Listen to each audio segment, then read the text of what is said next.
गार झाला का चहा? मी परत गरम करून आणू? मी आलं घातलं का त्यात? म्हणजे मी लक्षात ठेवलं होतं की आलं घालायचं, पण आता मला आठवत नाही. Relax relax. मला सांग, आता नक्की कुठल्या गोष्टीचं टेन्शन आलंय तुला? नाही, टेन्शन असं नाही रे, पण कोणी असं मुद्दामून बोलायचं आहे असं म्हणून बोलावलं ना की भीती वाटते ना जरा. काय बोलायचं असेल, काय सांगायचं असेल, आपल्या कुठल्या बोलण्याचा काय अर्थ काढला गेला असेल. मी काही चुकले तर नाहीये ना? पण तू चुकलीच नाहीयेस ना छोटी आई. काय माहित. असं कसं चालेल? तुला तुझे स्वतःचे विचार, स्वतःची कारणं ठामपणे मांडता आली पाहिजेत. नाहीतर काय होतं ना, गैरसमज वाढत जातात. गैरसमज कशाबद्दल? तू काय म्हणतोयस? म्हणजे मला नीट कळत नाहीये. एक्झॅक्टली कळतंय तुला मी काय म्हणतोय. हो छोटी आई, ज्या माणसाने तुला आयुष्यभर दुय्यम स्थान दिलं, तुच्छतेने वागवलं, त्या माणसासाठी तू तुझं घर, कुटुंब का पणाला लावतेस? का? श्री, काय कारण सांगू मी तुला आता? छोटी आई, समज की तो तुझ्या आयुष्यात नसेल तर काय फरक पडेल? ऐक ना, फक्त समज तो तुझ्या आयुष्यात नसेल तर काय फरक पडेल? कारण तसंही तुझ्या आयुष्यात असून त्यांनी काहीच केलं नाहीये. श्री, त्यांनी लग्न केलंय माझ्याशी. हो, पण म्हणजे त्याचा मालकी हक्क नाही ना तुझ्यावर. म्हणजे त्यांनी त्याला हवं तसं वागावं आणि तू निमूटपणे सहन करावंस, असं नाही ना? नाही श्री, असं अजिबात नाहीये. पण छोटे, आता असंच वाटतंय. मला सांग, लग्न झालंय म्हणजे काय ग? फक्त विधी झालेत. त्याच्या पलीकडे नवरा बायकोनी एकमेकांची साथ द्यावी, एकमेकांच्या पाठीशी उभं राहावं, यातलं काही केलंय त्यांनी? केलंय श्री. पण त्याचबरोबर त्यांनी तुझा शारीरिक आणि मानसिक छळही केलाय. त्याचं काय? श्री, तुम्हाला फक्त छळच दिसतो, पण मला पूर्णपणे माहितीये की त्यांनी माझ्यावर जीवापाड प्रेमही केलंय.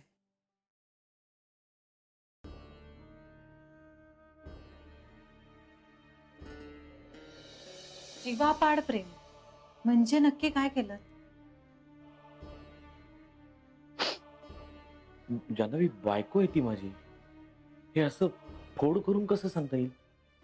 ठीक आहे, उदाहरणादाखल सांगा. माझ्यावर रागवू नका. मला कदाचित हे बोलण्याचा अधिकार नसेल, पण आता हे समजून घेण्याची गरज निर्माण झाली आहे. प्रत्येक जोडप्यात काही ना काहीतरी भांडणाचे मुद्दे असतात. अनेकदा काहीतरी करण्याची खूप तीव्र इच्छाही मनात असते, पण दोन गोष्टी आपल्याला सावरतात. एक म्हणजे आपली सत्सद विवेक बुद्धी आणि दुसरी म्हणजे आपल्यावर जीवापाड प्रेम करणाऱ्या माणसांचा विचार. पण तुम्ही ज्या पद्धतीने छोट्यायांशी वागलायत,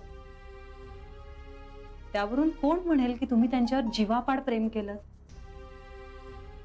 कोणी म्हणाला कशाला हवं जान्हवी? मला माहिती आहे. पण निदान आत्ता तरी फक्त तुम्हाला माहिती असून उपयोग नाहीये काका. तुमच्या दोघांचा जर दोन भिंतीआडचा संसार असता तर कोण काय म्हणालं असतं. पण दुर्दैवाने तुम्हीच लोकांना ठरवण्याचा अधिकार दिलायत. तुमच्या वागण्याने छोट्या आईंच्या सहवासापेक्षा, रादर दुसऱ्या कुठल्याही गोष्टीपेक्षा तुम्हाला दारू पिणं जास्त आवडतं. असं जर कुणाला वाटलं तर त्यात दोष कुणाचा आहे? आणि छोट्या आईंची तरी यात काय चूक आहे सांगा? शरा म्हणाली तुला असं? नाही, त्या नाही म्हणाल्या.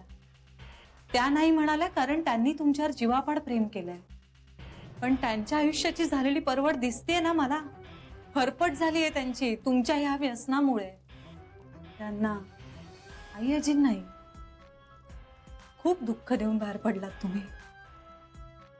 आजही आईजी तुमच्याबद्दल बोलणं टाळतात कारण त्यांनी तुमच्यावर जीवापाड प्रेम केलंय आणि त्यांना तुमच्याबद्दल वाईट बोलायचं नसतं. आणि तुम्ही मात्र त्या दोघींची इच्छा म्हणून तुम्ही साधी दारू सोडू शकला नाही. आणि काय म्हणताय तुम्ही त्यांच्यावर जीवापाड प्रेम केलं?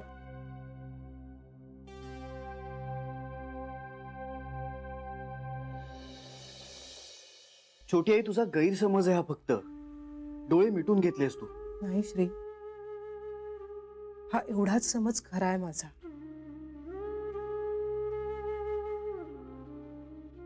छोटे मला सांग, त्यानं तुझ्याशी लग्न केलं, तुला मारहाण केली, व्यसनाधीन झाल्यानंतर त्यांनी तुला आणि घरच्यांना प्रचंड त्रास दिला आणि नंतर घर सोडून जाताना स्वतःच्या आईच्या जीवावर तुला सोडून तो निघून गेला.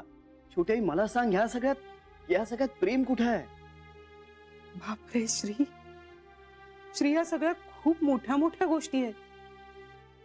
एवढ्या मोठ्या मोठ्या गोष्टींमध्ये प्रेम नसतं शोधायचं, ते खूप लहान लहान गोष्टींमध्ये सापडतं श्री.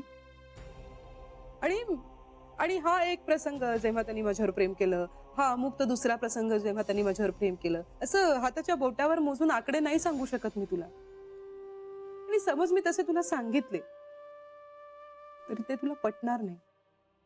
पटेल मला, सांगून तर बघ. श्री, मला ना तुझ्यासारखं असं मुद्देसूद नाही येत बोलता. मला जसं जमेल तसं मी तुला सांगायचा प्रयत्न करते. हे चुकले, अतिशय बेजबाबदारपणे वागले. आणि श्री, आता हे त्यांनाही मान्य आहे. आपली चूक कबूल करणं ही स्वतःला सुधारण्याची पहिली पायरी असू शकत नाही. सांग ना श्री, हो की नाही? त्यांचा स्वभाव थोडासा विचित्र आहे. ही एक गोष्ट जर आपण बाजूला केली तर बाकी प्रत्येक कृतीतून त्यांचं फक्त प्रेम दिसतं श्री. आणि तेही माझ्या एकटीवर नाही, सगळ्यांवर. ज्या क्षणी आईने त्यांना घर सोडून जायला सांगितलं ना, त्या क्षणी ते तिथून निघून गेले. हे फक्त माझी जबाबदारी त्यांना झटकून टाकायची होती म्हणून नाही, त्यांना आईंना आणखीन त्रास द्यायचा नव्हता म्हणून. श्री, नाहीतर मला त्यांच्या बरोबर संसार करायचाच होता. आणि हे त्यांनाही माहितीये. तुझ्या काकांचं तुझ्या आई आजीवर किती प्रेम आहे हेही तुला माहितीये ना श्री.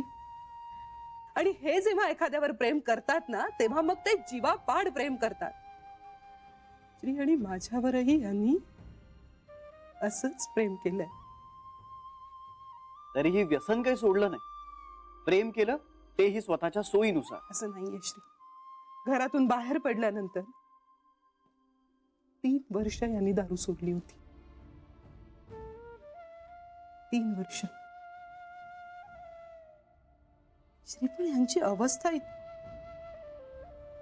मला नाही बघावलं श्री. आणि एक दिवस मीच त्यांना म्हणाले, काय म्हणालीस तू? की दारू प्या? नाही श्री, असं नाही श्री. घरातून बाहेर पडल्यानंतर हे अगदी एकटे पडले होते. आणि एकटेपणात ते काय म्हणतात ना श्री, नैराश्य, माणूस असा डिप्रेशन श्री. खूप डिप्रेशन आलं होतं ह्यांना. आणि अशा एकट्या पडलेल्या माणसाला श्री प्रेमाची, आपुलकीची गरज असते ना. पण आपण तर त्यांना एकट्याने सोडलं होतं. आजूबाजूला सगळे अनोळखी लोक श्री, एकही मायेचा शब्द नाही. एवढ्या भरल्या घरातून माणूस निघून गेला, तो एकटा पडला होता श्री. त्या सगळ्या मानसिक अवस्थेत ते परत दारू प्यायला लागले. म्हणजे काय? म्हणजे शेवटी पुन्हा मनावरती ताबा नाहीच? नाही श्री, असं नाहीये श्री. मी तुला सांगितलं ना, याने ठरवून दारू सोडली होती श्री. एक तो तरी चांगली 3 वर्ष. आणि तेही फक्त स्वतःसाठी नाही श्री, माझ्यासाठी, आमच्या बाळासाठी.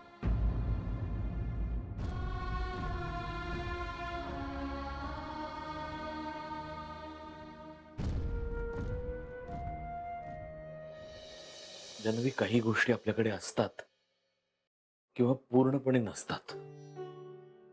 त्या अशा ठरवून विचार करून वगैरे आणता नाही येत. तू म्हणतेस ना, ही सत्सद विवेक बुद्धी ही बहुधा मुळात माझ्याकडे कमीच असावी. मी दारू प्यायला लागलो, खूप जास्त दारू प्यायला लागलो. हा त्याचाच परिणाम होता, कारण नाही. म्हणजे माझ्यावर प्रेम करणाऱ्या आजूबाजूच्या माणसांबद्दल मला काही वाटायचं नाही असं नाही. खूप काही वाटायचं मला. मी खूप जास्त विचार करायचो दुर्दैवाने त्या सगळ्यांचा. आणि मग त्या सगळ्याचा मला खूप त्रास व्हायचा. स्वतःचा खूप राग यायचा, लाज वाटायची. त्या सगळ्या सत्य परिस्थितीपासून खूप दूर जावं, खूप लांब जावं असं वाटायचं. आणि मग मी अजून प्यायचो. नाही, मी माझ्या पिण्याचं समर्थन करत नाहीये, अजिबात नाही. माझ्या वागण्याची कारणं शोधणं मी आजकाल बंदच करून टाकलंय. हे फक्त आपलं तू विचारलंस म्हणून मला घराबाहेर पडून 3-1 वर्ष झाली होती. शहरात तेव्हाही भेटायचीच मला. आमचा संसार असाच आमच्या पुरता चालू होता, चोरून लपून. आणि त्यात आम्हाला एक दिवशी कळलं की शहराला दिवस गेले. आम्हाला दोघांनाही खूप आनंद झाला. मूल हवं होतं आम्हाला दोघांनाही. शहराला तर प्रचंड आनंद झाला, खूप. तिचं तर ते एकमेव स्वप्न होतं जान्हवी, आई होण्याचं. आणि मला सुद्धा मुलं खूप आवडायचीच, लहान मुलं. श्रीला सुद्धा मी सगळं तुला सांग असं. तिने मला त्या आमच्या बाळाची शपथ घातली. मी पूर्णपणे दारू सोडली होती जान्हवी, पूर्णपणे. व्यवस्थित काम करत होतो, बेकऱ्यांमधनं ऑर्डर्स मिळवत होतो, बरं चाललं होतं. म्हणजे आमचा छोटासा संसार नक्कीच चालवू शकलो असतो. शहरात तर आनंदानं वेडी पिशी झाली होती माहिती. ती विसराळू वगैरे नव्हती, अजिबात नव्हती. सगळं लक्षात राहायचं तिच्या. पत्ते, फोन नंबर, सगळं एकदा सांगितलं की लगेच लक्षात राहायचं. पण मग काय? सगळंच बदललं. घडायला नको होतं ते घडलं आणि सगळं बदलून गेलं ग.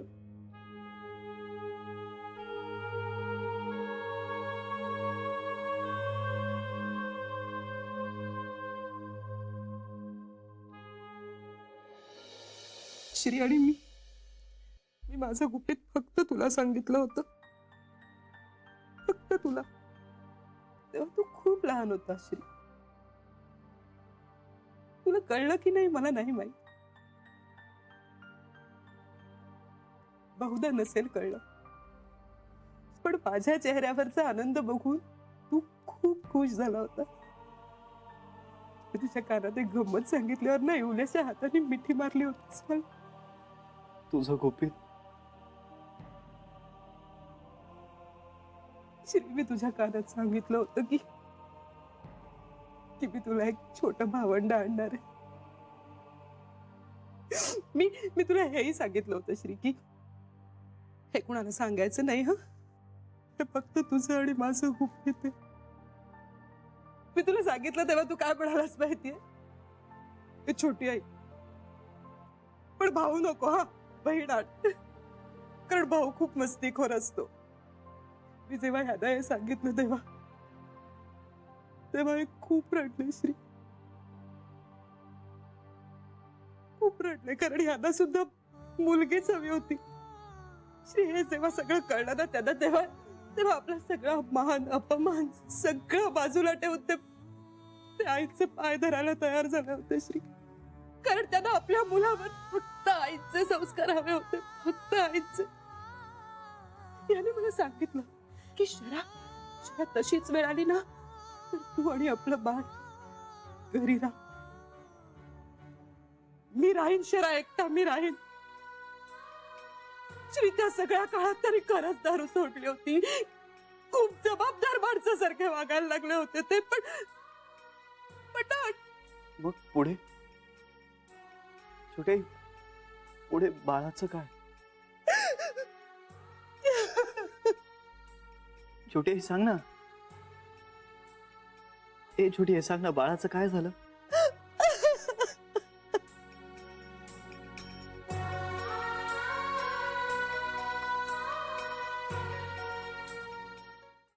हळूहळू सत्याची जाणीव झाली. हे सगळं घरी सांगायचं तरी कसं? विचार कर जान्हवी, आज इतक्या वर्षांनंतर सुद्धा माझ्याबद्दलचं मत घरात तसंच आहे. मग तेव्हा तर काय असेल? टोकाचा विरोध, राग, तिरस्कार. तशात बेबी तिच्या नवऱ्याला सोडून आली होती. आईच्या डोक्याला रोज नवी नवी टेन्शन असायची. या सगळ्यामध्ये जर शराच्या प्रेग्नन्सी बद्दल घरात कळलं असतं तर? आमच्या दोघांमधलं नवरा बायकोचं नातं अजूनही कायम आहे हे सगळ्यांसमोर उघड झालं असतं तर? शरा कशी सामोरी गेली असती या सगळ्याला? तिला या सगळ्याचं खूप टेन्शन यायचं. मग मी ठरवलं सरळ जाऊन आईला भेटायचं आणि तिचेच पाय धरायचे. तिला म्हणायचं तुला मी नकोय ना, तुझा माझ्यावर राग आहे ना, मी आयुष्यात पुन्हा तुला कधीही तोंड दाखवणार नाही, पण माझ्या बाळाला प्रेम दे प्लीज. माझ्या बाळाला तरी तुझ्यापासून असं दूर लोटू नकोस. त्याला आयुष्यभर तुझे संस्कार दे, तुझं प्रेम दे, तुझी माया दे. असं सगळं ठरवलं मी. आणि शराला हे जेव्हा कळलं ना, तेव्हा ती या कल्पनेनीच अर्धमेली झाली. आई आणि मी पुन्हा समोरासमोर येणार या कल्पनेनी तोलच गेला तिचा. एकदम एकदम धपकन कोसळली खाली. मला तिला घेऊन हॉस्पिटलमध्ये जायला लागलं. अति टेन्शनमुळे असेल, अति विचारामुळे असेल, पण आम्ही आमचं बाळ गमावलं चॅनल. ज्याच्यासाठी मी माणसात येत होतो, ज्याच्यामुळे मी माणसात येत होतो, ते आमचं बाळ.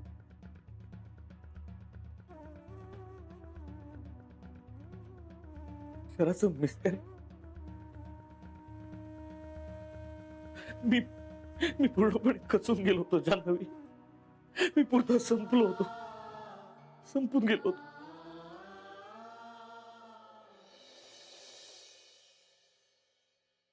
हे शांत हो.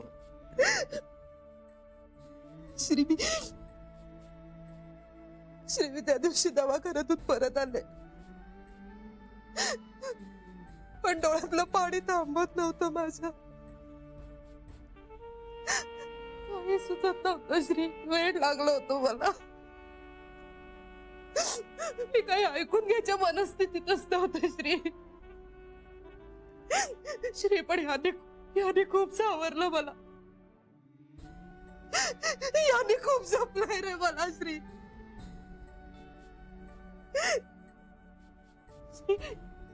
मी काही ऐकतच नाही म्हटल्यावर ते माझ्या समोर बसले आणि मला म्हणाले की शरा विसर. याने मला सांगितलं श्री की शरा विसर, सगळं विसर. आणि शरा विसरली श्री. आणि शरा सगळं विसरली श्री.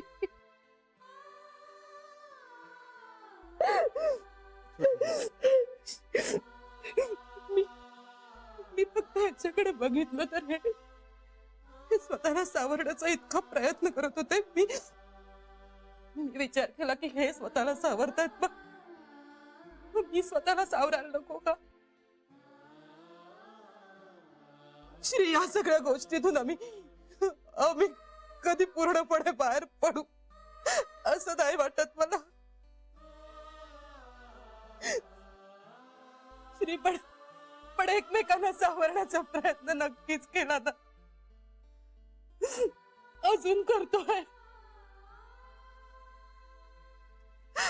राहून फक्त एवढंच वाटतं श्री की मी माझ्या बाळाला मारलं. छोटी आई असं नाही म्हणायचं. श्री, जेव्हा हे असे प्रसंग येतात आयुष्यात तेव्हा वाटतं की देव त्याच सगळ्याची शिक्षा देतोय मला श्री. मी त्याला मारलं. नाही असं नाही म्हणायचं. छोटी आई असं नाही म्हणायचं.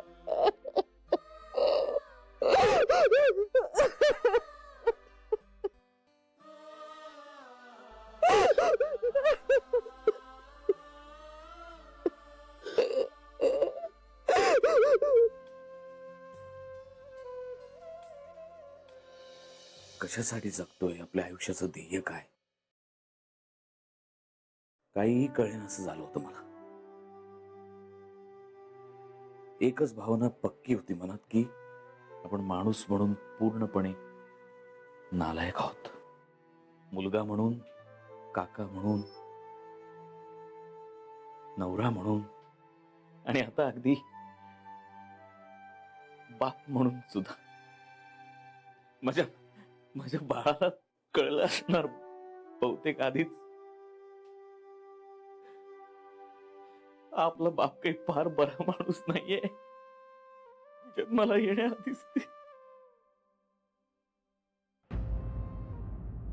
तू सांग जान्हवी, या अशा वेळी कसली आली आहे सत्सद विवेक बुद्धी? कुठे आलाय आपल्या माणसांचा विचार करण्याची क्षमताच नाहीशी झाली होती. शहराच्या आजूबाजूला सगळी माणसं होती, डोळ्यांसमोर शिरी होता, कशी बशी सावरली विचार. पण माझ्या आयुष्यात जी पोकळी निर्माण झाली ती कधीच भरून नाही निघाली.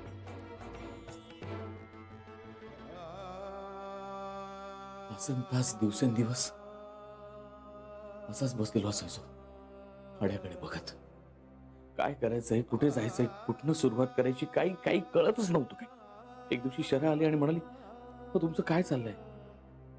तुम्ही जरा माणसात या, जरा स्वतःच्या मनाप्रमाणे वागा, तुम्हाला हवं ते करा. तुम्हाला आवडते ना, मग त्या थोडीशी सवत म्हणते तिला आता बिचारी.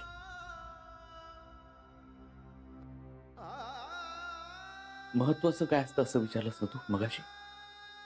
जगणं. जगणं महत्वाचं असतं जान्हवी, जगत राहणं महत्वाचं. त्यावेळी कसं का असेना पण मी मरून गेलो असतो ना तर शहराचं काय झालं असतं?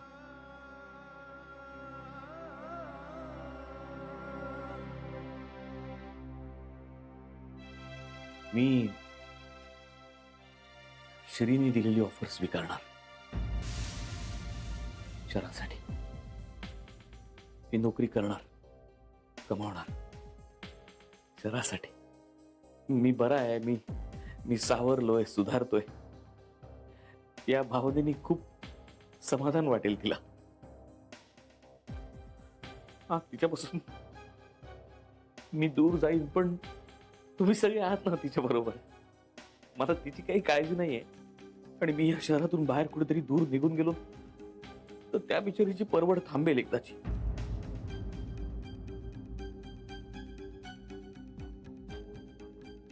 कदाचित कायमची. Da na na da